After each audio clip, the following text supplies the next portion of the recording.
Dünya ahirət üçün bir tarladır. Əslində dindən məqsəd, İslamdan məqsəd insanlığa qayıdışdır. İnsan özün dərk eləyir. İnsan bilir ki, mən niyə doğulmuşam. İnsan dünya üçün nə qədər çalışırsa, mənəviyyat üçün də çalışmalıdır və mənəviyyat üçün bir şey əkməlidir. Bu aləm əkinəcək yeridir. Bəşəriyyət əkinçidir.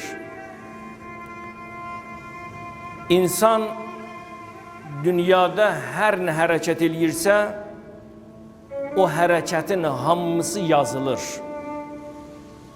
İnsanın hər bir hərəkəti bir dən ürəyə səpir. İnsanın qəlbinə bir dən buraxır. Necə ki, insan əkinəcəkdə dənlər verir və dənlərdən məhsullar əmələ gətirir, dünyada da insanın baxışları, danışığı, yeməyi, yatmağı hamısı bir dəndir, əkirsən qəlbində. Çünki hədislərdə var, əl-qəlbu mushaful bəsər. İnsanın ürəyi, insanın qəlbi gözün kitabıdır. Gözün nə görürsə həyatda hamısı ürəyivə yazılır.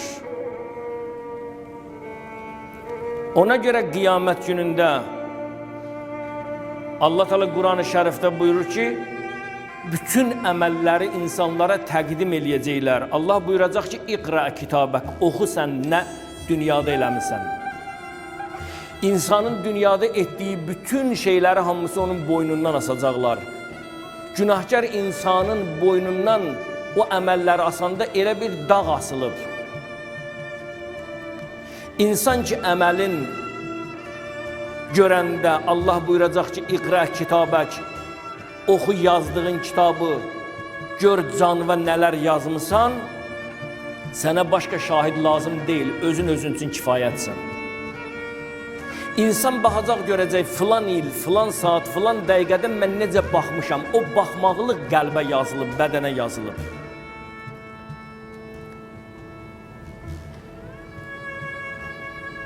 Bəs nə etmək lazımdır ki, insanın dünyası gözəl olmalıdır, insanın dünyası peyğəmbərləşməlidir. Necə peyğəmbərin dünyası gözəl idi, biz də istəyirik özümüzü peyğəmbərə oxşadaq. Bunun üçün yollar lazımdır, bunun üçün vasitələr lazımdır. Nə etmək lazımdır ki, aləmdə insan səadətə çatsın. Hər bir kəsin dünyada bir yaşayışı var. Hər bir şəxsin bir dünyası var. Burada oturan hər bir insanın bir dünyası var. Mümkündür 100 adamın 100'ünün də dünyası bir olsun. Hər bir şəxsin bir dünyası var. Kimin əxlaqı necədirsə, o onun dünyasıdır. Kimin mədəniyyəti necədirsə, mədəniyyətdən çıxış eləyirsə, o onun əxlaqıdır və onun dünyasıdır. Onu ilə də, həmən əxlaqla da, həmən mədəniyyətlə də qiyamət günündə məşhur olacaq. Bir dünyaya baxın, tamaşa eləyin, dünyada nə qədər müharibələr var. Bu müharibələrin məqsədi hamısı hərəsi dünyadan bir mənfəət götürür. Dünyada müharibələr insanlara göstərir ki, hər bir şəxsin bir dünya ilə, bir ölkə, digər ölkə ilə müharibə eləyirsə, onun özünün mənfəəti var. Hərəsi istəyir bu dünyadan bir keyf aparsın, bir ləzzət aparsın. Əgər sən istəyirsən ki, rahat yaşayay, rahat həyat sürək, bu mümkün deyil. Niyə? Ona görə mümkün deyil ki, bir istək digər istəklə üst-üstə düşmür. Dünyada bütün insanların istəyi bir-birinin üstünə düşsəydi, onda nə xoş dünyaya. Quran buyurur ki, Əlhəkumut təkasur. Əlhəkumut təkasur. Dünyada sizi çox istəmək, dünyanı məhəbbət eləmək sizi çox məşğul elədi. dünyanın işləri sizi məşğul elədi. Bir-birinizdən ayırdı. Hətta zurtumul məqabir. Hətta canlarımız qəbrəstanlıq olub ruhlarımıza.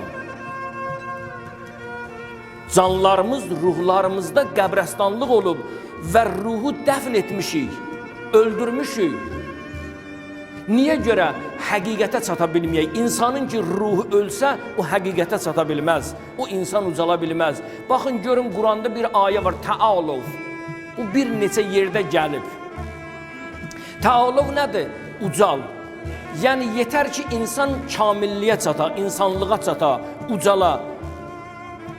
Əgər insan oğlu, əgər bəşər oğlu bu dünyada gedişlə belə getsə, heç bir yerə çata bilməz. Əgər dünya pərəstliklə ucalsa, ucala bilməz. Yeganə olaraq Allah Quranda buyurur ki, insan Allah pərəstliklə, Peyğəmbər yolu getməklə, imamlar yolu getməklə ucala bilər. وَالَّذِينَ آمَنُوا أَشَدُّ حُبًّا لِلَّهِ. Mümin gərək həyatda Allaha eşq bağlasın.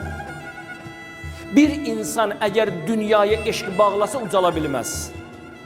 Allaha məhəbbət bağlasa, artıq bu dünyanı artıq ayağının altına qoydu, ucaldı axirət üçün. Müminin eşqi Allaha məhəbbətdir. Həyatın əsası Allahdır. Allaha insanın məhəbbəti olsa, dünya o üçün adi olacaq. Dünya kiçiləcək.